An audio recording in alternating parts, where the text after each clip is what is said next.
تعلیم اگر انسان کو ہوا میں اڑنا اور سمندر کی گہرائیوں تک پہنچنا سکھاتی ہے تو تہذیب اسے زمین پر چلنا سکھاتی ہے۔ وطن عزیز کی ترقی اور خوشحالی میں سب سے بڑی رکاوٹ تعلیم یافتہ نہیں بلکہ تہذیب یافتہ افراد کا فقدان ہے۔ تہذیب سکھاتی ہے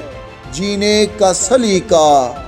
تعلیم سے جاہل کی جہالت نہیں جاتی۔ بسم اللہ الرحمن الرحیم۔ السلام علیکم۔ مزید ویڈیوز دیکھنے کے لیے اس چینل کو لائک کریں، سبسکرائب کریں اور بیل آئیکن کو کلک کریں۔ تعلیم کی اہمیت اور افادیت سے انکار ناممکن ہے، مگر انسان کی حقیقی عظمت کا تعین صرف اس کی تعلیمی اسناد اور جاہ و جلال سے نہیں بلکہ اس کے حسن اخلاق، کردار اور انداز و اطوار سے کیا جاتا ہے۔ اگر اس کے اخلاق اور معاملات زندگی درست نہیں تو ایسے شخص کے لیے علم و ہنر کا اعلیٰ ترین مقام حاصل کرنا بے معنی ہے۔ اس لیے انفرادی اور اجتماعی حیثیت میں انسانی معاشرے کی ترقی اور خوشحالی صرف تعلیم نہیں بلکہ تعلیم اور تہذیب کے اشتراک سے مشروط ہے، کیونکہ تعلیم اگر انسان کو ہوا میں اڑنا اور سمندر کی گہرائیوں تک پہنچنا سکھاتی ہے تو تہذیب اسے زمین پر چلنا سکھاتی ہے۔ تعلیم اگر لکھنے اور پڑھنے کے قابل بناتی ہے تو تہذیب بولنے کے ساتھ ساتھ دیگر آداب زندگی سکھاتی ہے۔ تعلیم اگر اعلیٰ عہدوں پر فائز کراتی ہے تو تہذیب انسان کو خلق خدا کے دلوں میں بساتی ہے۔ ترقی یافتہ اقوام سے موازنہ کرنے پر معلوم ہوتا ہے کہ ہماری پستی اور ناکامی کی سب سے بڑی وجہ تعلیم کا فقدان اور تعلیم یافتہ افراد میں تہذیب کا انحطاط ہے۔ اگرچہ شرح خواندگی کے لحاظ سے دنیا میں پاکستان کا شمار آخری نمبروں میں ہوتا ہے، اگرچہ پاکستان میں کروڑوں بچے پرائمری اور سیکنڈری تعلیم سے محروم رہ جاتے ہیں، لیکن یقین جانیے ہمارے ملک اور قوم کو زیادہ نقصان ان پڑھ افراد کی بہتات نے نہیں بلکہ تعلیم یافتہ افراد کی جہالت اور اخلاق کی انحطاط نے پہنچایا ہے، کیونکہ شرح خواندگی میں اضافہ کرنا، ان پڑھ افراد کے لیے رول ماڈل بن کر ان کی تربیت اور کردار سازی کرنا، محبت، بھائی چارے، برداشت اور رواداری کو فروغ دینا اور معاشرتی برائیوں کا کلا کما کر کے مثالی معاشرے کی تعمیر کرنا تعلیم یافتہ افراد کا اولین فرض ہے۔ لیکن افسوس، جب حصول علم کا مقصد فقط ڈگری لینے، اعلیٰ عہدے پر براجمان ہونے، اپنے علم اور مرتبے کی دھاک بٹھانے، دولت کمانے اور بیرون ملک کی شہریت یا نوکری لینے تک محدود ہو کر رہ جائے اور تعلیم یافتہ افراد اخلاقی اقدار سے نا آشنا ہو جائیں تو پھر وہ ملک اور قوم انہی مسائل سے دوچار ہوا کرتے ہیں جن سے ہمارا وطن اور اہل وطن اس وقت دوچار ہیں۔ یہی وجہ ہے کہ ہمارے در و دیوار سے اخلاقی دیوالیہ پن جھلکتا ہے۔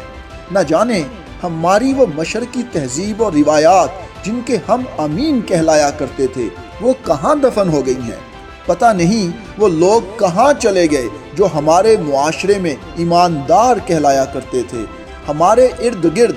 بد تہذیبی کے اندھیروں میں روشنی کی کوئی کرن پھوٹتی دکھائی کیوں نہیں دیتی؟ تعلیم تو انسان کو ادب اور آداب سکھاتی ہے، لیکن ہمیں دیکھ کر یہ معلوم ہی نہیں ہوتا کہ ہمارے ہاتھ میں بھی کبھی اقدار کا دامن تھا۔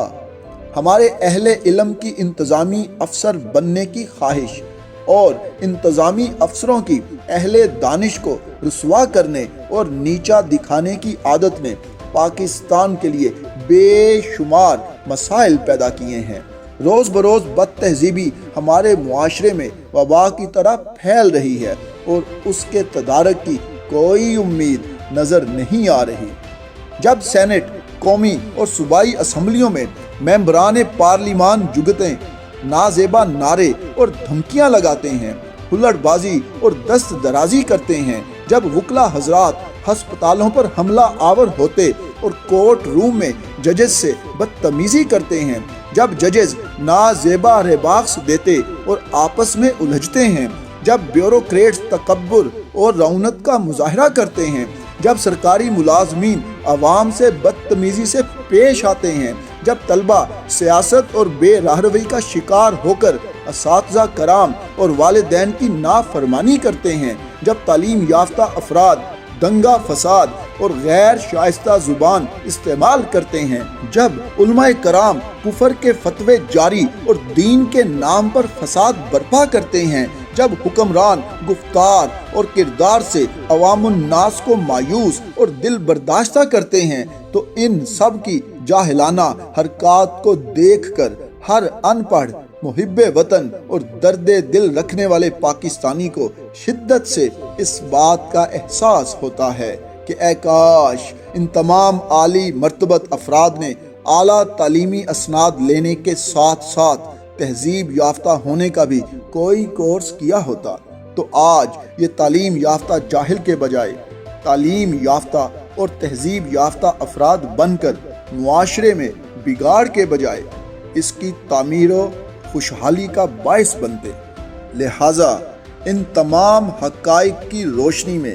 یہ بات بڑے وثوق سے کہی جا سکتی ہے کہ وطن عزیز کی ترقی اور خوشحالی میں سب سے بڑی رکاوٹ تعلیم یافتہ نہیں بلکہ تہذیب یافتہ افراد کا فقدان ہے۔ اس لیے اس رکاوٹ کو عبور کیے بغیر ہم ترقی یافتہ اور خوشحال ملک بن ہی نہیں سکتے۔ لہٰذا جب تک ہم تعلیمی اداروں میں طلبہ اور اساتذہ کرام کی شخصیت سازی پر توجہ مبذول نہیں کرتے، جب تک ہم تعلیم اور تربیت کو لازم و ملزوم نہیں ٹھہراتے، جب تک ہم انفرادی اور اجتماعی حیثیت میں اخلاقیات کو بہتر اور حسن اخلاق کو نصب العین نہیں بناتے، تب تک ہم اپنی منزل سے کوسوں دور یوں ہی اندھیروں میں بھٹکتے، آپس میں جھگڑتے اور دنیا کے سامنے تماشا بنتے رہیں گے۔ اس مقصد کے حصول کے لیے قانون سازی کرنے، نئے ادارے بنانے یا پیسہ لگانے کی نہیں، بلکہ ہر پڑھنے اور پڑھانے والے، سننے اور سنانے والے، سمجھنے اور سمجھانے والے، لکھنے اور لکھانے والے، بولنے اور خاموش رہنے والے، قانون بنانے اور اس پر عمل کرنے والے پاکستانی کو خواب غفلت سے بیدار اور اسلامی تعلیمات پر عمل پیرا ہونے، تکبر، تعصب اور جہالت کی زنجیروں کو توڑنے اور انفرادی کے بجائے اجتماعی کوششوں کی ضرورت ہے، کیونکہ تہذیب یافتہ بننے کے لیے اساتذہ کے ساتھ ساتھ والدین، رشتہ دار، دوست، احباب اور سماج کا کردار خصوصی اہمیت کا حامل ہوتا ہے۔ من حیث القوم اگر ہم آج سے اس عظیم مقصد کے حصول کے لیے جد و جہد شروع کر دیں تو یقیناً ایک دن اپنے مقصد میں کامیاب ہو کر منزل مقصود تک پہنچ سکتے ہیں، وگرنہ یاد رکھیں تعلیم یافتہ لیکن غیر تہذیب یافتہ افراد ملک و قوم کو بدنامی، ناکامی اور بربادی کے سوا کچھ بھی نہیں دیا کرتے۔ تہذیب سکھاتی ہے جینے کا سلیقہ، تعلیم سے جاہل کی جہالت نہیں جاتی۔